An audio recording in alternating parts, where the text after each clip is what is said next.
Hello and welcome to Movie Digest. Today we are talking about the first episode of the series It, Welcome to Derry. This show is an adaptation of the legendary horror film It and acts as a prequel to the events in the movies. Just like the films, the series explores the terror of Pennywise haunting the town of Derry. So let us get into it. The episode opens in the year 1962 in Derry, United States. Inside a cinema, a musical film is playing. A boy named Matty is watching alone while still using a pacifier even though he is already a teenager.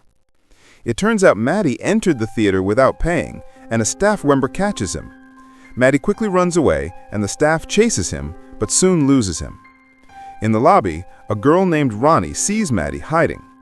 Ronnie's father, who works at the cinema, asks the staff to let Matty go because he feels sorry for his family situation. Ronnie then gives the staff the wrong direction so Matty can escape safely. Thanks to her help, Matty manages to slip out just in time. Night falls and snow starts to fall. Matty tries to hitchhike, but no one stops, so he keeps walking. He reaches the Welcome to Derry sign, which shows that he is trying to leave town. After a moment, a car finally pulls over. Inside is a family of 4. They feel sorry for him and allow him to ride with them. The father asks where Matty lives, but Matty says he wants to go anywhere, as long as it is not Derry. The family is heading to Portland, so Matty decides to follow wherever they go. The family continues driving, and everything still seems normal. Matty does not suspect anything yet. Things only turn strange when the oldest daughter opens a box filled with raw liver, touches it, and then sniffs her fingers. Her hand is wet with blood. Matty stays quiet because he knows he is only a passenger, but he becomes uncomfortable when the girl reaches her bloody finger toward him. He stays silent, and the trip continues. Soon Matty realizes something is wrong. They pass another Welcome to Derry sign, which means the car has been driving in circles. He asks to get out, but the family ignores him. He tries the door, but it is locked. He panics and finally reaches for the steering wheel. During the struggle, he accidentally hits the stomach of the pregnant mother. She groans in pain as something inside her stomach moves violently. The family cheers in excitement. Moments later, she gives birth to something terrifying inside the vehicle. It is not a normal baby. It has a twisted shape and wings like a bat. The creature starts attacking everything inside the vehicle. Matty is terrified, while the rest of the family treats it like a celebration. When the monster baby lunges at him, the pacifier flies out of Matty's mouth and falls out of the car. And with that moment, It, Welcome to Derry, truly begins. 4 months later, a teenager named Phil is watching planes fly near the airbase in Derry. 2 veterans arrived that day. Their names are Leroy and Polly, and they have just been transferred to serve in Derry. They are members of the Air Force, and this base is the closest one to the Soviet Union. The place is not only a military base, it also includes a protected zone where a secret project is handling. Leroy and Polly are taken to meet the team they will lead. Derry is a racist town. A man named Master refuses to salute Leroy because Leroy is black. Leroy confronts him, reminding him that he is the superior officer. Soon General Shaw arrives and notices the disrespect. He forces Master to salute Leroy, even though Master clearly does not want to. Meanwhile, at school, we meet a teenage girl named Lilly. Everyone stares at her because she has just returned after spending time in the hospital.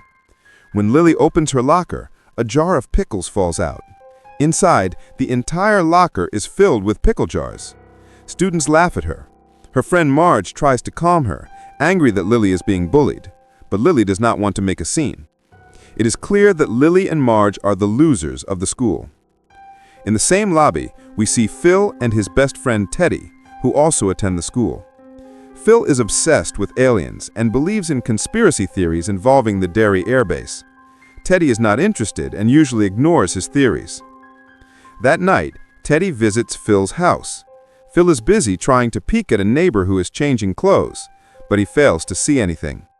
Phil clearly enjoys spying on people, while Teddy says nothing about it. Phil can tell Teddy has something on his mind. Teddy finally speaks. It has been 4 months since Maddie disappeared. Teddy wants to talk about it, but Phil tries to ignore the topic. Most people believe Maddie is dead, even though his body was never found. Teddy thinks there is a chance Maddie might still be alive. Maddie did not have close friends. Only Teddy and Phil ever talked to him, and even then, they weren't very close. Teddy feels guilty for never trying to be a real friend to Maddie. Phil, however, believes Maddie's disappearance is not their fault. In another part of town, Lilly is in the bathroom and still looks troubled. As she prepares to shower, she notices her bracelet and remembers something. A few months ago, when Maddie was still around, he brought Lilly to the same spot where he and Phil used to watch the planes. They bought a small gotcha box, and Lilly won a rocket keychain. She didn't like it, so she traded it with Maddie, who got a turtle keychain. Maddie told her not to tell Phil and Teddy that he brought her there. Lilly assumed Maddie was embarrassed to be seen hanging out with her, but Maddie said that was not the reason. Curious, Maddie asked what happened to Lilly's father. Lilly explained that she and her mother went to pick him up from the pickle factory where he worked. Before they left, Lilly realized she forgot her toy inside, so her father went back to get it. One of the machines had jammed, and he tried to fix it, but the machine malfunctioned and pulled him in, grinding his body and mixing parts of him into the pickle jars. This is why students stuffed Lilly's locker with pickle jars earlier. They used it to bully her. Lilly believes her father's death was her fault, which led to her mental breakdown and her stay in the psychiatric hospital. Maddie told her none of it was her fault. Fireworks went off in the distance, because that night was New Year's Eve. Lilly thanked Maddie for listening. Maddie felt a connection with her and tried to kiss her, but Lilly refused. The moment became awkward and Maddie left. Now in the bathroom, the turtle keychain reminds her of Maddie. Her mother calls from outside and tells her that they will visit her father's grave tomorrow. They have never visited it since his death. When Lilly is alone again, she hears a voice coming from the drain. It is a voice she recognizes, but it should be impossible. From the drain, a bloody finger slowly appears, terrifying her. The next day, Lilly tells Marge what happened in the bathroom. Marge does not believe her. Lilly rarely talked to Maddie when he was alive, so why would he suddenly speak to her after his death? Marge warns Lilly not to talk about this at school. Lilly has just returned from a mental hospital. If people hear her story, they will think she is still unstable and bully her even more. Lilly argues that Marge is only embarrassed to be seen with her. The two friends end up fighting. Later, Phil and Teddy visit their secret hangout place and see Lilly already waiting there. Lilly assumes Phil and Teddy were Maddie's close friends, but it turns out they were not. They barely spent time with him. Maddie only brought them to this place once. Since Lilly is already there, she decides to tell them everything about the voice and the bloody finger. Phil finds it hard to believe and thinks Lilly might be losing her sanity again. Teddy defends her. He says Phil believes in aliens, so why is it so hard to believe Lilly? They have no proof, but Teddy thinks her story is not impossible. Even so, there is nothing they can do about it, even if they choose to believe her. Somewhere else, Leroy is called into General Shaw's office. Leroy is a veteran who served in Korea and is known as one of the best pilots. The Air Force brought him to Derry to test a new top-secret aircraft.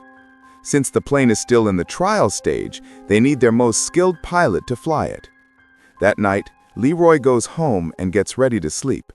He cannot fall asleep because his bedroom window is open. Suddenly, 3 masked intruders break into his room and attack him. They want one thing. They want the specifications of the new experimental jet. Leroy refuses to tell them anything, even when they threaten him. At the same time, Polly hears Leroy's screams and breaks down the door. Together, they fight back and manage to drive the intruders away, although they do not chase them afterward. In another part of town, Teddy is having dinner with his family. He is still thinking about what Lilly told him. Teddy asks his father if it is possible for someone to kidnap a child and keep them underground for months. His father does not believe it and says Teddy is letting his comic books influence him too much. After dinner, Teddy reads a comic before bed. While he is reading, the light suddenly goes out. He turns it back on, but it goes out again. The third time he switches it on, the lampshade changes into a frightening face. Teddy panics and backs away. The lamp rolls toward him and even screams at him. When Teddy opens his eyes again, everything is gone, as if nothing happened.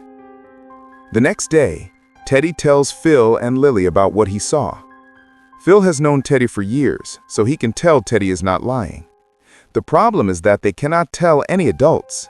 No one would believe them, and people would think they are crazy. That means they have to investigate Maddie's disappearance on their own. They go to the library, and Phil's little sister Susie tags along because there is no one else to watch her. At the library, they look through old newspapers about Maddie. One article explains that Maddie was first considered a runaway, but since he was never found anywhere, people now assume he is dead. The article also says the last person who saw Maddie was Ronnie. They go to Ronnie's house, but she drives them away. She's angry because the police once tried to blame her father simply because he is black. Realizing Ronnie will not help them, the group gives up and walks home. While leaving, Phil says he told them from the start that chasing music from sewer pipes is a waste of time. Ronnie overhears this by accident. She reveals that she has also heard strange sounds coming from the pipes in the cinema. She doesn't know what the voice is, but it sings a song. That night, Ronnie brings the group to the cinema. She explains that the song Maddie sang came from the last movie he watched, which was a musical. Ronnie believes the film might contain a clue, so they go there after closing hours.